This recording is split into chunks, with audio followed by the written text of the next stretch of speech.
ഓരോ 2 മണിക്കൂറിലും കേരളത്തിൽ ശരാശരി ഒരു കുട്ടി വീതം ലൈംഗിക അതിക്രമത്തിന് ഇരയാകുന്നു. ഒരു കുഞ്ഞ് എന്നെ തൊടരുത് എന്ന് പറഞ്ഞാൽ അതിനെ ആക്രമിക്കാൻ വരുന്നയാൾ തൊടാതിരിക്കുമോ? ജീവൻ കൊടുത്തിട്ടും ജീവൻ എടുക്കുന്നത് ഇപ്പോൾ അമ്മമാർ തന്നെയാണ്. മറ്റൊരാളുടെ ജീവൻ എടുക്കാനുള്ള അവകാശം അത് അമ്മയ്ക്കായാലും ഇല്ല. ഒരു വലിയ ശതമാനവും കുടുംബത്തിൽ ഭർത്താവിൽ നിന്ന് പീഡനം ഏൽക്കുമ്പോഴാണ് ഈ പറഞ്ഞതുപോലെ ഇത്തരം തീരുമാനങ്ങളിലേക്ക് എത്തുന്നത്. അവിടെ എനിക്കൊരു ഒബ്ജക്ഷൻ ഉണ്ട് ഐശ്വര്യ.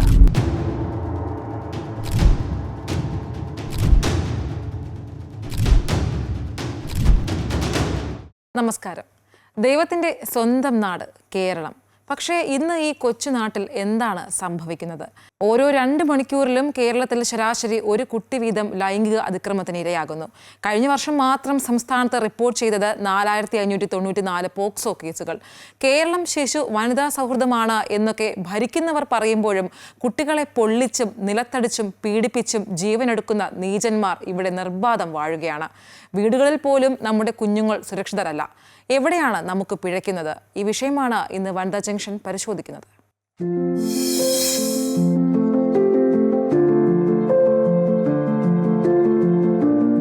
സ്വപ്ന, കഴിഞ്ഞ കുറച്ച് ദിവസങ്ങളായി നമ്മുടെ ഉറക്കം കെടുത്തുന്ന അല്ലെങ്കിൽ നമ്മുടെ മനസ്സിനെ വല്ലാതെ ബാധിച്ചൊരു വിഷയമാണ് ആലുവയിൽ അമ്മ കുഞ്ഞിനെ പുഴയിലെറിഞ്ഞ് കൊലപ്പെടുത്തിയത്. അതായത് ആവർത്തിക്കരുത് എന്ന് പറയുമ്പോഴും ഇതൊക്കെ തന്നെയാണ് ഇപ്പോൾ നമ്മുടെ സമൂഹത്തിൽ സംഭവിച്ചു കൊണ്ടിരിക്കുന്നത്. എന്താണ് മലയാളി മനസ്സിന് ഈ സംഭവിക്കുന്നത്? ഐശ്വര്യ, മലയാളി മനസ്സിലെന്നല്ല, ഈ ലോകത്ത് എല്ലായിടത്തും എവിടെയൊക്കെ മനുഷ്യരുണ്ടോ അവരുടെയൊക്കെ ജീവിതത്തെ എന്തൊക്കെ ഘടകങ്ങൾ ബാധിക്കുന്നുണ്ടോ ആ ഘടകങ്ങളെല്ലാം തന്നെ മലയാളിയെയും ബാധിക്കുന്നുണ്ട്. നമ്മുടെ ഇന്നത്തെ തലമുറയുടെ മാനസികാരോഗ്യം എത്രത്തോളം തൃപ്തികരമാണ് എന്നതാണ് നമ്മൾ ചോദിക്കേണ്ട ഒരു ചോദ്യം. ഒരു 4600ഓളം കുട്ടികൾ നമ്മുടെ കേരളത്തിൽ പോക്സോ കേസുകൾക്കിരയായി വിവിധ സർക്കാരിന് കീഴിലുള്ള വിവിധ ചിൽഡ്രൻ ഹോമുകളിൽ അവർ കഴിയുന്നുണ്ട്. അപ്പോൾ ഇത് ഒരു വർഷം മുന്നത്തെ കണക്കാണ്. അതിൽ നിന്ന് പോലും ഒരു 8-9% വ്യത്യാസം ഇപ്പോഴത്തെ ഒരു കണക്കനുസരിച്ച് വന്നിട്ടുണ്ട് എന്നാണ് ഈ പൊതുവെയുള്ള മാനസികാരോഗ്യ വിദഗ്ധരുടെയും ആരോഗ്യ വകുപ്പിൻ്റെയും ഒക്കെ ഒരു കണക്കുകൾ പറയുന്നത്. കുഞ്ഞുങ്ങൾക്കെതിരായ പീഡന കേസുകൾ, അത് ലൈംഗികപരമായിട്ടാണെങ്കിലും ശരിയും അല്ലാതെ ഫിസിക്കലി അവരെ ഉപദ്രവിക്കുന്ന രീതിയിലാണെങ്കിലും ശരി, ഈ 8-9% ഒരു വ്യത്യാസം വന്നിട്ടുണ്ട് എന്നാണ് മനസ്സിലാക്കേണ്ടത്. സംതൃപ്തമായ ഒരു കുടുംബം, അതിൻ്റെ അപര്യാപ്തതയാണ് എല്ലാ കുടുംബങ്ങളിലും ഇപ്പോൾ ഈ കുഞ്ഞുങ്ങൾക്കെതിരെയുള്ള പീഡനങ്ങൾ മാത്രമല്ല, അച്ഛനും അമ്മയും തമ്മിലുള്ള പ്രശ്നങ്ങൾ അതിൽ ബാധിക്കുന്നത് ഒന്നും അറിയാത്ത ഈ കുഞ്ഞുങ്ങളെയാണ്. അതായത് ഭർത്താവിനോട് എന്തെങ്കിലും പ്രശ്നമുണ്ടെങ്കിൽ അത് ഭാര്യ കുഞ്ഞിനോട് തീർക്കുന്നു, ഭാര്യയോട് എന്തെങ്കിലും പ്രശ്നമുണ്ടെങ്കിൽ അത് കുഞ്ഞിനോട് തീർക്കുന്നു. നമുക്കറിയാം, കഴിഞ്ഞ ഈ ഒരു വർഷത്തെ കണക്കെടുത്ത് കഴിഞ്ഞാൽ മനസ്സിലാകും, ഈ ജനുവരി മാസം ഈ ബാലരാമപുരത്ത് ദേവേന്ദി എന്ന കുഞ്ഞിനെ കൊലപ്പെടുത്തിയത് കുഞ്ഞിൻ്റെ അമ്മാവനാണ്. അത് ആ ഒരു സഹോദരിയോടുള്ള ദേഷ്യം തീർത്തത് കുഞ്ഞിനോടാണ്. അതായത് വൈരാഗ്യം ഉണ്ടാകുമ്പോൾ അത് കുഞ്ഞിനോട് തീർക്കുന്ന ഒരു പ്രവണത. ഒരു കുഞ്ഞിന് തൻ്റെ ഏറ്റവും സുരക്ഷിതമായ ഇടം എവിടെയാണ്? അവനവൻ്റെ വീടാണ്, അവനവൻ്റെ അച്ഛനാണ്, അമ്മയാണ്. പക്ഷേ അവർ പോലും കുഞ്ഞുങ്ങൾക്ക് സുരക്ഷ നൽകാൻ പറ്റാത്ത ഒരു സാഹചര്യം വരികയാണെങ്കിൽ, ഈ പറഞ്ഞതുപോലെ ഒരു 5, 6, 7, 8 വയസ്സായ കുഞ്ഞുങ്ങൾക്ക് ഒരല്പം തിരിച്ചറിവെങ്കിലും ഉണ്ട് എന്ന് നമുക്ക് മനസ്സിലാക്കാം. അവർക്ക് പുറത്തൊരു കാര്യം പറയാൻ എനിക്ക് ഇന്ന ബുദ്ധിമുട്ടുണ്ടെന്ന് പറയാനെങ്കിൽ കൂടിയും, ഒരു പരാതി പെടാനെങ്കിൽ കൂടിയും. പക്ഷേ ഈ 3, 4 വയസ്സായ കുഞ്ഞുങ്ങൾ, അവർക്ക് എന്താണ് സംഭവിക്കുന്നതെന്ന് അവർ തിരിച്ചറിയുന്നില്ല. അവർക്ക് ഇത് പറയാനുള്ള ഒരിടം ഉണ്ടാകുന്നില്ല എന്നത്. അപ്പോൾ ഏറ്റവും സുരക്ഷിതമെന്ന് നമ്മൾ കരുതുന്ന കുടുംബത്ത് അല്ലെങ്കിൽ അച്ഛനമ്മ അവരോട് പോലും അവർക്ക് പറയാനോ എടുക്കാനോ ഒന്നും പറ്റാത്ത ഒരു സാഹചര്യം നമുക്ക് കാണാൻ സാധിക്കുന്നുണ്ട്. ആലുവയിൽ പുഴയിലെറിഞ്ഞ് കുഞ്ഞിന് സംഭവിച്ചതാണ്. ഏറ്റവും അടുത്ത ബന്ധുവിൽ നിന്ന് ഒരു പീഡനമുണ്ടാകുന്നു എന്നുള്ളതാണ്. അതായത് അച്ഛൻ്റെ സഹോദരൻ അല്ലെങ്കിൽ സ്വന്തം സഹോദരൻ, അമ്മ, അവനിങ്ങനെ ഏറ്റവും അടുത്ത് ബ്ലഡ് റിലേഷനിൽ ഉള്ളവർ. ഒരുപക്ഷെ നമ്മൾ വിശ്വസിച്ച് കുഞ്ഞുങ്ങളെ ഏൽപ്പിച്ചിട്ട് പോകുന്നത് അവരെ ആയിരിക്കും. അവരിൽ നിന്ന് ഈ പീഡനം ഉണ്ടാകുന്നു. കുഞ്ഞുങ്ങളാണ്, അവർക്ക് പുറത്ത് പറയാൻ സാധിക്കില്ല. രണ്ടാമത്, കുറച്ച് ഡിസ്റ്റൻ്റ് ആയിട്ടുള്ള റിലേറ്റീവ്സ് വന്നു പോകുന്നവരായിരിക്കും, നമുക്കറിയാവുന്നവരായിരിക്കും, ഡിസ്റ്റൻ്റ് ആയിട്ടുള്ള റിലേറ്റീവ്സ്. പിന്നെ ഒരു വിഭാഗം എന്ന് പറഞ്ഞാൽ അയൽക്കാരാണ്. പലപ്പോഴും കുഞ്ഞുങ്ങളെയൊക്കെ നമ്മൾ അടുത്ത വീടുകളിൽ ഏൽപ്പിച്ചിട്ട് പോകാറുണ്ട്. അങ്ങനെയാണ് ചെയ്തിരുന്നത്. അതെ, കുഞ്ഞിനെ ഒന്ന് നോക്കിക്കൊള്ളണേന്ന് പറഞ്ഞ് മിക്കവാറും ജോലി ചെയ്യുന്ന അച്ഛനമ്മമാരാണ്. സ്വാഭാവികമായും അടുത്തുള്ള വീടുകളിൽ കുഞ്ഞിനെ ഏൽപ്പിച്ചിട്ട് പോകുന്ന അവിടെ നിന്നുണ്ടാകാറുണ്ട്. പിന്നെ അധ്യാപകർ, നമ്മൾ ഏറ്റവും അടുത്ത വിശ്വസ്തരെന്ന് കരുതി വീട്ടിലേക്ക് ക്ഷണിച്ചു വരുത്തുന്ന സുഹൃത്തുക്കൾ, അങ്ങനെ വലിയൊരു വിഭാഗത്തിൽ നിന്ന് കുഞ്ഞുങ്ങൾക്ക് ഈ രീതിയിലുള്ള ഈ ഭീഷണിയെല്ലാം അല്ലെങ്കിൽ പീഡനങ്ങളും ആക്രമണങ്ങളും എല്ലാം ഉണ്ടാകുന്നു എന്നാണ് നമ്മൾ മനസ്സിലാക്കേണ്ടത്.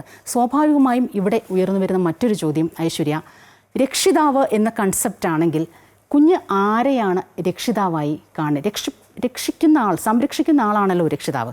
അങ്ങനെയാണെങ്കിൽ കുഞ്ഞ് ആരെയാണ് രക്ഷിതാവ് എന്ന ഒരു തലത്തിലേക്ക് കാണേണ്ടത്, കണക്കാക്കേണ്ടത്? കാരണം ഈ ജീവൻ കൊടുത്തിട്ടും ജീവൻ എടുക്കുന്നത് ഇപ്പോൾ അമ്മമാർ തന്നെയാണ്. അതിന് പല കാരണങ്ങളുണ്ട്. കാരണം ഈ കുടുംബത്ത് പ്രശ്നം ഉണ്ടാകുമ്പോൾ, ഭർത്താവിൽ നിന്ന് മാനസിക പീഡനം ഏൽക്കുമ്പോൾ ഏറ്റുമാനൂരിലെ 2 സംഭവങ്ങൾ തന്നെ എടുക്കാം. അവിടെ എന്താണ് സംഭവിച്ചത്? ഒരമ്മ 2 മക്കളെയും കൊണ്ട് ട്രെയിനിന് മുന്നിൽ ചാടി മരിക്കുന്നു. അതുപോലെ തന്നെ ഏറ്റുമാനൂരിൽ തന്നെ ഒരമ്മ 2 മക്കളെയും കൊണ്ട് പുഴയിൽ ചാടി മരിക്കുന്നു. ഈ രണ്ടിടത്തും ഗാർഹിക പീഡനമാണ് വിഷയം. ഈ 2 സ്ത്രീകളും വീട്ടിൽ നിരന്തരം പീഡനത്തിനിരയാകുന്നു. മാനസികമായി ഒരുപാട് പ്രശ്നങ്ങൾ അവർ അനുഭവിക്കേണ്ടി വരുന്നു. പിന്നെ അവർക്ക് മക്കളെയും കൊണ്ട് എങ്ങനെ ജീവിക്കണമെന്ന് അറിയാതെ വരുന്നു. അല്ലെങ്കിൽ പെട്ടെന്നൊരു തീരുമാനം എടുക്കുന്നു. ഈ 2 മക്കളെയും കൊണ്ട്, ഈ 2 ദിവസങ്ങളിലായി നടന്ന സംഭവമാണ്, 1 മാസം തന്നെ ഈ മക്കളെയും കൊണ്ട് അവർ ജീവിതം അവസാനിപ്പിക്കുകയാണ്. ഇത് സ്ത്രീകളുടെ ഒരു കാര്യം എടുക്കുകയാണെങ്കിൽ ഒരു വലിയ ശതമാനവും കുടുംബത്തിൽ ഭർത്താവിൽ നിന്ന് പീഡനം ഏൽക്കുമ്പോഴാണ് ഈ പറഞ്ഞതുപോലെ ഇത്തരം തീരുമാനങ്ങളിലേക്ക് എത്തുന്നത്. അവിടെ എനിക്കൊരു ഒബ്ജക്ഷൻ ഉണ്ട് ഐശ്വര്യ. അവർക്ക് ഇത് റെസ്പോണ്ട് ചെയ്യാം, അവർക്ക് ഇന്ന ബുദ്ധിമുട്ടുണ്ടാകുന്നു എന്നവർക്ക് പറയാനൊരിടമുണ്ട്. നമുക്കൊരു ബുദ്ധിമുട്ടുണ്ടായാൽ ഗാർഹിക പീഡനത്തിനടക്കം കർശന വകുപ്പുകളും നിയമങ്ങളും എല്ലാം ചുമത്തുന്ന ഒരു സൊസൈറ്റിയിലാണ് നമ്മൾ ജീവിക്കുന്നത്. ഞാൻ മനസ്സിലാക്കുന്ന നെയ്യാറ്റിൻകരയിലെ ഇൻസിഡൻറ്റ് പോലും, ഇപ്പോൾ ഈ ആലുവയിൽ കുഞ്ഞിനെ പുഴയിലെറിഞ്ഞ് കൊന്ന കേസിൽ പോലും സ്ത്രീകൾക്ക് സ്വന്തം ഇഷ്ടങ്ങൾക്ക് തടസ്സം നിൽക്കുന്ന, അല്ലെങ്കിൽ സ്വന്തം താല്പര്യങ്ങൾക്ക് തടസ്സം നിൽക്കുന്ന ഒരു ഒബ്ജക്റ്റായി കുഞ്ഞുങ്ങൾ വരികയാണെങ്കിൽ, എന്നാൽ അവരെ ആ തടസ്സമങ്ങ് മാറ്റിയേക്കാം. ആ രീതിയിൽ കണ്ട് പ്രവർത്തിക്കുന്ന ചില സാഹചര്യങ്ങൾ അതാണ് ഏറ്റവും അതായത് അവരെ ഇല്ലാതാക്കുക എന്ന തലത്തിലേക്കാണ് ആ ഒരു മാനസികാവസ്ഥ സ്ത്രീകളെ കൊണ്ടെത്തിക്കുന്നത്.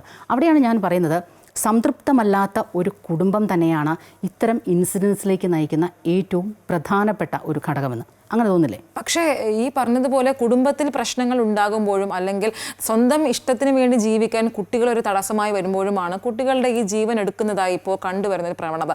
പക്ഷേ ഒരു കണക്കെടുക്കുകയാണെങ്കിൽ നമുക്ക് മനസ്സിലാവും, അതിലും ഉപരി ഇന്ന് സ്ത്രീകൾ പണ്ടത്തേതിൽ നിന്ന് വലിയ വ്യത്യാസമൊന്നും വന്നിട്ടില്ല. കാരണം ഇന്ന് സ്ത്രീകൾക്കൊരു പ്രശ്നമുണ്ടായാൽ, ഇന്ന് ഉത്തരയുടെ സംഭവം വിസ്മയമൊക്കെ നമുക്കറിയാം, ഒരു ഭാര്യയോടൊരു ദേഷ്യം തോന്നുകയാണെങ്കിൽ, അല്ലെങ്കിൽ സ്വന്തം ജീവിതം അവർക്കിഷ്ടമുള്ളതുപോലെ മുന്നോട്ട് കൊണ്ടുപോകാനായിട്ട് ഈ പുരുഷന്മാർ എപ്പോഴും ഈ സ്ത്രീകളെ മാനസികമായി പീഡിപ്പിക്കുകയും അതുപോലെ തന്നെ അവരെ നമ്മളീ പണ്ട് പറയുമായിരുന്നു അമ്മായിയമ്മ പോരുന്നൊക്കെ. പക്ഷെ ഇപ്പോഴും അതൊക്കെ തന്നെ നിലവിലുണ്ട്. കാരണം സ്ത്രീകൾ അത്രയേറെ പീഡനം അനുഭവിക്കുന്നുണ്ട് അവരുടെ കുടുംബങ്ങളിൽ നിന്നും. ഇനി എങ്ങനെ മുന്നോട്ട് ജീവിക്കുമെന്ന് മുന്നിൽ കണ്ടാണ് അവർ കുഞ്ഞുങ്ങളെ അവരെ അപായപ്പെടുത്തുന്നത്. നമുക്കറിയാം, ഈ സർക്കാർ പറയുന്നതാണ് ശിശു സൗഹൃദമാണ്, വനിതാ സൗഹൃദമാണ് എന്നൊക്കെ സർക്കാർ ആവർത്തിച്ച് പറയുകയാണ്. പക്ഷേ ഇപ്പോൾ പിണറായി വിജയൻ സർക്കാർ ഈ 2 ടേമായി ഇപ്പോൾ അത് അവസാനിക്കുകയാണ്, 3ാമത്തെ ടേമിനായി വെയിറ്റ് ചെയ്യുകയാണ് ജയിക്കുമെന്നൊക്കെ. പക്ഷേ അവരുടെ കാലയളവിലാണ് ഏറ്റവും കൂടുതൽ സ്ത്രീകളായാലും കുട്ടികളായാലും ഈ അതിക്രമത്തിന് ഇരയാകുന്നത്. പക്ഷേ ഞാനവിടെ ഒബ്ജക്റ്റ് ചെയ്യാണ് ഐശ്വര്യ. ഏത് സർക്കാർ വന്നാലും, അത് ഇപ്പോൾ കോൺഗ്രസ് സർക്കാരാണെങ്കിലും, അത് LDF സർക്കാരാണെങ്കിലും, BJP സർക്കാരാണെങ്കിലും, സർക്കാർ ഭരണകൂടം മുന്നോട്ട് വയ്ക്കുന്ന ചില സംവിധാനങ്ങളുണ്ട്. ജുവനൈൽ ജസ്റ്റിസ് ആക്ട് ഇവിടെ വളരെയേറെ പ്രബലമാണ്. അതുപോലെ പോക്സോ കേസുകളിൽ വളരെ കൃത്യമായ നടപടികൾ എടുക്കുന്നുണ്ട്. ചൈൽഡ് വെൽഫെയർ ആക്ടിൽ വളരെ കൃത്യമായ നടപടികൾ എടുക്കുന്നുണ്ട്. അപ്പോൾ ഈ നടപടികളെല്ലാം എടുത്തതിന് ശേഷവും ഈ നടപടികൾ എവിടെ എത്തി നിൽക്കുന്നു എന്നതും ഒരു ചോദ്യമാണ്. ഈ ഉടനടി ആക്ഷൻ എടുക്കുന്നു, കഴിഞ്ഞ ദിവസം പുഴയിൽ എറിഞ്ഞു കൊന്നു എന്ന് പറഞ്ഞു. സതീദേവി പ്രതികരിക്കുകയുണ്ടായി, വനിതാ കമ്മീഷൻ അധ്യക്ഷ സതീദേവി പ്രതികരിക്കുകയുണ്ടായി. പക്ഷേ ആ പ്രതികരണങ്ങളും അതുപോലെ തന്നെ അതിലുപരി എന്തുകൊണ്ടാണ് അങ്ങനെയൊക്കെ സംഭവിച്ചത്, അല്ലെങ്കിൽ ഏറ്റുമാനൂരിലെ സംഭവം എടുത്താൽ തന്നെ നമുക്ക് മനസ്സിലാകും. കാരണം ഒരു അമ്മ 2 മക്കളെയും കൊണ്ട് ജീവിക്കാനാകുന്നില്ല, സ്വന്തം കുടുംബത്തിൽ പറയുകയാണ്, മാനസിക പീഡനമാണെന്ന് പറയുകയാണ്, പോലീസിൽ ഇൻഫോം ചെയ്യുകയാണ്. അവിടെയും പോലീസിന്റെ ഭാഗത്ത് നിന്നും ഒരു നടപടിയും ഉണ്ടായില്ല. അതിനുശേഷമാണ് ഇനി ജീവിക്കാൻ പറ്റില്ല എന്ന് കണ്ട് ട്രെയിനിന് മുന്നിൽ 2 മക്കൾ, CCTV ദൃശ്യങ്ങളൊക്കെ നമ്മൾ കണ്ടതാണ്, 2 കുഞ്ഞുങ്ങളെയും കൊണ്ട് അമ്മ പോവുകയാണ് ആ ജീവിതം അവസാനിപ്പിക്കാൻ. ഞാൻ ചോദിക്കുന്നു, അവിടെ ആ മരണം എന്ന ഒരൊറ്റ ലക്ഷ്യം, അല്ലെങ്കിൽ ഈ ഒരു പ്രശ്നം മാത്രമേ അതൊരു പ്രശ്നപരിഹാരമായി അവർക്ക് കാണാൻ സാധിക്കുകയുള്ളൂമായിരുന്നോ എന്നുള്ള ഒരു ചോദ്യമാണ് ഞാൻ ഉയർത്തുന്നത്. കാരണം എനിക്ക് ജീവിക്കാൻ, എൻ്റെ കുടുംബത്തിൽ ജീവിക്കാൻ പറ്റുന്നില്ല, അതുകൊണ്ട് എൻ്റെ കുഞ്ഞുങ്ങളുടെ ജീവനെടുത്ത് ഞാൻ മരിക്കാം. അവർക്ക് അപ്രോച്ച് ചെയ്യാവുന്ന ഒരുപാട് സ്ഥലങ്ങളുണ്ട്. പോലീസ് സ്റ്റേഷനുകളടക്കം, വനിതാ കമ്മീഷനുകളടക്കം, ചൈൽഡ് വെൽഫെയറിന് വേണ്ടിയിട്ടുള്ള സംഘടനകളടക്കം അവർക്ക് അപ്രോച്ച് ചെയ്യാവുന്ന ഒരുപാട് സംഘടനകളും മേഖലകളുമുണ്ട്. അവിടെ അപ്രോച്ച് ചെയ്യാതെ കുഞ്ഞുങ്ങളുടെ ജീവനെടുക്കാൻ അവർക്ക് അവകാശമില്ല. നമുക്ക് ജന്മം നൽകുന്നു എന്നതിനപ്പുറം മറ്റൊരാളുടെ ജീവനെടുക്കാനുള്ള അവകാശം അത് അമ്മയ്ക്കായാലും ഇല്ല. അപ്പോൾ സ്വാഭാവികമായും അവരെ അതിലേക്ക് എത്തിച്ചു, അല്ലെങ്കിൽ നിവൃത്തിയില്ലാതെ അവർ അത് ചെയ്തു എന്ന് പറയുന്നതിനോട് എനിക്ക് ഒട്ടുമേ യോജിക്കാൻ. ആ നിമിഷത്തെ ഒരു മാനസികാവസ്ഥയിൽ നിന്നുണ്ടായ വികാര വിക്ഷോഭം, ഇതെല്ലാം കൂടെ ഒരുമിച്ച് വരുന്നതാണ്. നമ്മുടെ പാർട്ട്ണർ ആരാണോ അവരോടുള്ള ആ ഒരു പ്രതികാരത്തിൻ്റെ അംശം, പിന്നെ കുഞ്ഞുങ്ങളുടെ, ഇങ്ങനെ ഒരുപാട് ഘടകങ്ങൾ ഒരുമിച്ച് ചേരുമ്പോൾ ഉള്ള ഒരു പ്രവൃത്തിയാണ് ഈ കുഞ്ഞുങ്ങളെയും കൊണ്ടടക്കമുള്ള ആത്മഹത്യ എന്ന് പറയുന്നത്. അവിടെയാണ് ഞാൻ വേറൊരു ആംഗിൾ കാര്യങ്ങൾ കാണുന്നത്. അതായത് നമ്മൾ രക്ഷിതാവെന്ന് പറയുമ്പോൾ അമ്മ, അച്ഛൻ, അമ്മയിൽ നിന്നും അച്ഛനിൽ നിന്നും അല്ലെങ്കിൽ കുടുംബത്തിലെ ഏറ്റവും അടുത്ത ആളുകളിൽ നിന്നും ഒരു ഇഷ്യൂ ഉണ്ടാകുമ്പോൾ നമ്മൾ ആരെ സമീപിക്കുന്നു? അപ്പോൾ അവിടെ ആരിടപെടണം? സ്റ്റേറ്റ്, ഭരണകൂടം. അപ്പം സ്റ്റേറ്റാണ് അവിടെ രക്ഷിതാവായിട്ട് വരുന്നത്. എനിക്ക് തോന്നുന്നു വളരെ ശക്തമായ രീതിയിൽ ഓരോ കുടുംബത്തിലേക്കും ഇറങ്ങിച്ചെന്ന് അവിടുത്തെ കുഞ്ഞുങ്ങളുടെ അവസ്ഥ എന്ത്, അല്ലെങ്കിൽ ആ കുടുംബത്തിൻ്റെ ഒരു പൊതു മാനസികാരോഗ്യം അടക്കമുള്ള കാര്യങ്ങൾ എങ്ങനെ എന്ന് മനസ്സിലാക്കുന്നതിനുള്ള ഒരു സംവിധാനം ശക്തമായാൽ ഒരുപക്ഷേ ഇതിനെ ഒരു പരിധിവരെ തടയാൻ സാധിക്കുമെന്ന് തോന്നുന്നു. പ്രത്യേകിച്ചും ഏറ്റവും അടുത്ത ബന്ധുക്കളിൽ നിന്നടക്കം കുഞ്ഞുങ്ങൾക്കടക്കം അല്ലെങ്കിൽ സ്ത്രീകൾക്കടക്കം ഇത്തരത്തിലുള്ള മാനസിക ബുദ്ധിമുട്ടുകൾ ഉണ്ടാകുന്നൊരു സാഹചര്യത്തിൽ. മറ്റൊന്ന്, ഇച്ചിരി തിരിച്ചറിവായ കുട്ടികളൊക്കെ ആണെങ്കിൽ അവർക്ക് സ്കൂളുകളിൽ ഇതിനുള്ള സംവിധാനം എത്രത്തോളമാണ് എന്നുള്ളതാണ്. സ്കൂളുകളിലേക്ക് പോകുമ്പോൾ എങ്ങനെയായിരിക്കും ഈ ഒരു കാര്യത്തിൽ അധ്യാപകർ എങ്ങനെയായിരിക്കണം, ടീച്ചേഴ്സ് എങ്ങനെയായിരിക്കണം? ഈ കൗൺസിലിംഗ് സെഷനുകളിലാണ് കുട്ടികൾ തുറന്നു പറയുന്നത്, ടീച്ചർ പറഞ്ഞതുപോലെ ഇത്തരം ഒരു പീഡനം. അപ്പോഴാണ് കുട്ടികൾ അറിയുന്നത് ഇങ്ങനെ ഒരു പ്രശ്നം തനിക്കുണ്ടായി, ഇങ്ങനെ ഒരു പീഡനം അല്ലെങ്കിൽ ഒരു അനുഭവം ഉണ്ടായെന്ന് കുട്ടികൾ എപ്പോഴും തിരിച്ചറിയുന്നത് ഈ ഓരോ ക്ലാസ്സുകളിലൂടെയൊക്കെയാണ്. അങ്ങനെയാണ് ഈ കൗൺസിലിംഗ് സെഷനിൽ പോയി പറയുന്നതും ടീച്ചർ എനിക്കിങ്ങനെ ഒരു അനുഭവം ഉണ്ടായി എന്ന് കുട്ടികൾ പറയുന്നതും അതൊക്കെ പുറത്തു വരുന്നതും. ഈ എപ്പോഴും ഈ സ്കൂളുകളിൽ ഈ പെൺകുട്ടികൾക്കാണെങ്കിലും പെൺകുട്ടികളെ പോലെ തന്നെയാണ് ഇപ്പോൾ ആൺകുട്ടികളും പീഡനത്തിന് ഇരയാവുന്നുണ്ട്. പെൺകുട്ടികൾക്കും അതുപോലെ തന്നെ ആൺകുട്ടികൾക്കും ഈ സെക്സ് എഡ്യൂക്കേഷൻ എന്ന് പറയുന്നത് വളരെ ഇമ്പോർട്ടൻ്റ് തന്നെയാണ്. കാര്യങ്ങൾ പറഞ്ഞ് മനസ്സിലാക്കുക. ഇപ്പോൾ കുട്ടികൾക്ക് മാത്രമല്ല മാതാപിതാക്കൾക്കും ഇത്തരം ഒരു ക്ലാസ്, എങ്ങനെ കുട്ടികളെ വളർത്തണം, കുടുംബത്തിൽ കുട്ടികളോടൊപ്പം എങ്ങനെ സമയം ചെലവഴിക്കണം, എങ്ങനെ പെരുമാറണം എന്നൊരു ക്ലാസ് കുട്ടികൾക്കൊപ്പം തന്നെ മാതാപിതാക്കൾക്കും അത്യാവശ്യമാണ് എന്ന് ഇപ്പോഴത്തെ ഈ ഒരു സംഭവങ്ങൾ മനസ്സിലാക്കി. തീർച്ചയായും കഴിഞ്ഞ ദിവസം ഡോക്ടർ പ്രണവ് ഇതേക്കുറിച്ച് സംസാരിച്ചപ്പോൾ പറഞ്ഞ ഒരു കാര്യം, ഈ ഇരകൾ കുറ്റവാളികൾ ഇങ്ങനെ വേർതിരിച്ച് കാണാൻ സാധിക്കില്ലെന്നാണ് ഡോക്ടർ പറഞ്ഞത്. ഈ കുറ്റവാളികൾ തന്നെയാണ് ഇരകൾ. ഒരു പക്ഷേ പ്രീവിയസ് അല്ലെങ്കിൽ അവരുടെ ഒരു ചെറുപ്പകാലത്ത് അവർ നേരിട്ടിരുന്ന ആ ട്രോമ അല്ലെങ്കിൽ ഇത്തരത്തിൽ ഏതെങ്കിലും രീതിയിൽ അബ്യൂസ് ചെയ്യപ്പെട്ട ഒരു സാഹചര്യം ഇവരുടെ മനസ്സിൽ ആ സമയത്ത് അവർ മറന്നാലും വർഷങ്ങൾക്കിപ്പുറം അത് വലിയ രീതിയിലുള്ള പ്രത്യാഘാതങ്ങൾ ഉണ്ടാക്കുന്നു. ചിലപ്പോൾ സാമൂഹിക ഘടകങ്ങൾ, ചുറ്റുമുള്ള സാമൂഹിക ഘടകങ്ങൾ ഒരു പരിധിവരെ അതിന് കാരണമായേക്കാം. അപ്പോൾ അന്നത്തെ ഇരകൾ തന്നെ ഇന്നത്തെ കുറ്റവാളികളായി മാറുന്ന ഒരു സാഹചര്യം. അപ്പോൾ ഇന്ന് കൃത്യമായൊരു സെക്സ് എഡ്യൂക്കേഷൻ അല്ലെങ്കിൽ എന്ത് ശരി എന്ത് തെറ്റ് എന്നത് സംബന്ധിച്ച് ഒരു കൃത്യമായ ഒരു പഠനം അല്ലെങ്കിൽ ഒരു വിദ്യാഭ്യാസം ഈ കുട്ടികൾക്ക് നൽകേണ്ടതിൻ്റെ ആവശ്യം എടുത്തു പറയേണ്ടിയിരിക്കുന്നു. അത് ഇന്നത്തെ തലമുറയ്ക്ക് നമ്മൾ നൽകുമ്പോൾ നാളെ ഇത്തരത്തിലുള്ള സംഭവങ്ങൾ ഒഴിവാക്കാനുള്ള ഒരു സാഹചര്യമാണ് ഉണ്ടാകുന്നത്. അപ്പോൾ ഈ എഡ്യൂക്കേഷൻ എന്ന് പറയുന്നത്, സ്കൂളുകളിൽ കൊടുക്കുന്ന സെക്സ് എഡ്യൂക്കേഷൻ എന്ന് പറയുന്നത് ഏറ്റവും ഇമ്പോർട്ടൻ്റ്. അതുപോലെ തന്നെ ഇമ്പോർട്ടൻ്റ് ആണ് നമ്മളെടുക്കുന്ന സേഫ്റ്റി മെഷേഴ്സ് അല്ലേ. ഈ കുഞ്ഞുങ്ങൾക്ക് ചെറുതിലെ ഗുഡ് ടച്ച്, ബാഡ് ടച്ച്. ഒരു കുഞ്ഞ് എന്നെ തൊടരുത് എന്ന് പറഞ്ഞാൽ അതിനെ ആക്രമിക്കാൻ വരുന്നയാൾ തൊടാതിരിക്കുമോ? അങ്ങനെ ഒരു ചോദ്യവും അവിടെയുണ്ട്. അപ്പോഴാണ് നമ്മൾ അടുത്ത സ്റ്റെപ്പിലേക്ക് കിടക്കുന്നത്. ഒരിക്കൽ പോലും രക്ഷിതാക്കൾ എന്ന രീതിയിൽ നമ്മൾ എടുക്കേണ്ട കുറച്ച് സുരക്ഷാ മാനദണ്ഡങ്ങളുണ്ട്. നമ്മുടെ കുഞ്ഞുങ്ങളെ നമ്മൾ വീടുകളിൽ ഒറ്റയ്ക്കാക്കിയിട്ട് പോകുമ്പോൾ, എപ്പോഴും ജോലി ചെയ്യുന്ന അച്ഛനമ്മമാരാണ്, ഒറ്റയ്ക്കാക്കിയിട്ട് അത്രയും സുരക്ഷിതത്വം ഉറപ്പാക്കിയതിനു ശേഷം മാത്രം പോവുക. കൃത്യമായി അവരെ മോണിറ്റർ ചെയ്യാൻ അല്ലെങ്കിൽ അത്രയും വിശ്വസനീയമായ ഒരു കൈകളിലാണ് അവരെന്ന് ഉറപ്പാക്കിയതിനു ശേഷം മാത്രം പോവുക. അതിലൊരു വാക്ക് എനിക്ക് എടുത്തു പറയാനുള്ളത്, ഈ വിശ്വസിക്കുന്നവർ ആരാണ്, ആരെ വിശ്വസിക്കാൻ പറ്റും? രക്ഷിതാവ് എന്ന് പറയുമ്പോൾ സ്വപ്നം സൂചിപ്പിച്ചതുപോലെ രക്ഷിക്കുന്ന ആൾ, ഇവിടെ കുട്ടികളെ ആരാണ് രക്ഷിക്കുന്നത്? ഇപ്പോൾ കുഞ്ഞുങ്ങളുടെ ജീവൻ എടുക്കുന്നതിൽ അമ്മമാരും മുൻപിലാണ്, നമ്മൾ സ്ത്രീകളാണ്. പക്ഷെ സത്യം പറയാതിരിക്കാനാകില്ല, കാരണം അമ്മമാർ ഒരു ചെറിയ ശതമാനം മാത്രമാണ്, ഒരു പരിധിവരെയാണ് ഈ ജീവൻ എടുക്കുന്ന ഒരു ചെറിയൊരു ശതമാനം മാത്രമാണ് ജീവൻ എടുക്കുന്ന അമ്മമാർ. കാക്കയ്ക്കും തൻകുഞ്ഞ് പൊൻകുഞ്ഞ് എന്ന് കൊണ്ട് നടക്കുന്ന വലിയൊരു ശതമാനം, ഒരു 99.3 എത്രയോ % പോലും അങ്ങനെ കൊണ്ട് നടക്കുന്നവരാണ്. നമ്മുടെ ഒരു ഗതികേട് എന്ന് പറയുന്നത് ഇത്തരം വാർത്തകൾ നമ്മൾ വായിക്കുന്നു, നമുക്ക് കൊടുക്കേണ്ടി വരുന്നു എന്നുള്ളതാണ്.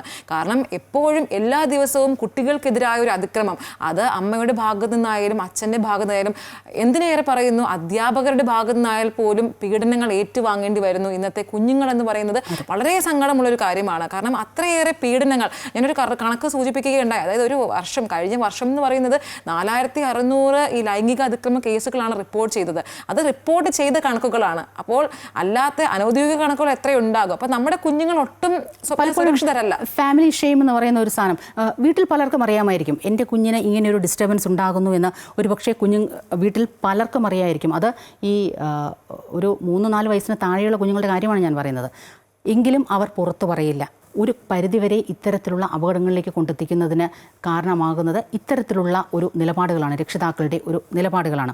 ഏറ്റവും സുരക്ഷിതമായി ഒരു കുഞ്ഞിന് ഇരിക്കേണ്ട ഇടമാണ് അവനവൻ്റെ വീട്, അവനവൻ്റെ അച്ഛൻ്റെയും അമ്മയുടെയും കരങ്ങൾ എന്ന് പറയുന്നത്. പക്ഷേ അവിടെയും സുരക്ഷിതമല്ലാതിരിക്കുമ്പോൾ ഇടപെടാൻ പറ്റുന്നത് സംവിധാനങ്ങൾക്കാണ്, നമ്മെ ഭരിക്കുന്ന സംവിധാനങ്ങൾക്കാണ്, അല്ലെങ്കിൽ ഇതുമായി ബന്ധപ്പെട്ട നിയമ നടപടികളടക്കമുള്ള കാര്യങ്ങൾക്കാണ്.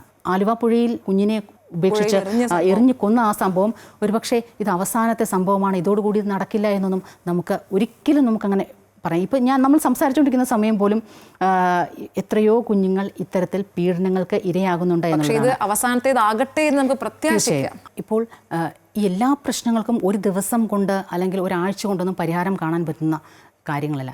പക്ഷേ നമ്മൾ മനസ്സിലാക്കേണ്ടത് ഏറ്റവും സുരക്ഷിതമായി അടിത്തറയുള്ള ഒരു കുടുംബം, ശക്തമായ നടപടികളെടുക്കാൻ കഴിയുന്ന ഒരു സ്റ്റേറ്റ് അഥവാ ഭരണകൂടം, ഇവരുടെ എല്ലാം ഒരുമിച്ചുള്ള ഒപ്പം നിയമ നടപടികളും കർശനമായ അതിവേഗത്തിൽ നടപ്പിലാകുന്ന ശിക്ഷാ നിയമ നടപടികൾ, ഇതിൻ്റെ എല്ലാം കൂടെ ഒരു സംയുക്ത രൂപത്തിന് മാത്രമേ ഒരുപക്ഷെ ഇത്തരത്തിലുള്ള കുഞ്ഞുങ്ങൾക്കെതിരായ അതിക്രമങ്ങളെ ഒരു പരിധിവരെയെങ്കിലും തടയാൻ കഴിയൂ എന്നാണ് ഞാൻ മനസ്സിലാക്കുന്നത്. എന്തായാലും ഈ കഴുകന്മാരിൽ നിന്ന് ഈ കാവൽ മാലാഖമാരിലേക്ക് നമ്മുടെ സമൂഹത്തെ വാർത്തെടുക്കുക എന്നത് വളരെ പരമപ്രധാനമായ ഒരു ലക്ഷ്യമാണ്. ആ ലക്ഷ്യത്തിലേക്ക് നമുക്ക് ഒരുമിച്ച് മുന്നേറാം.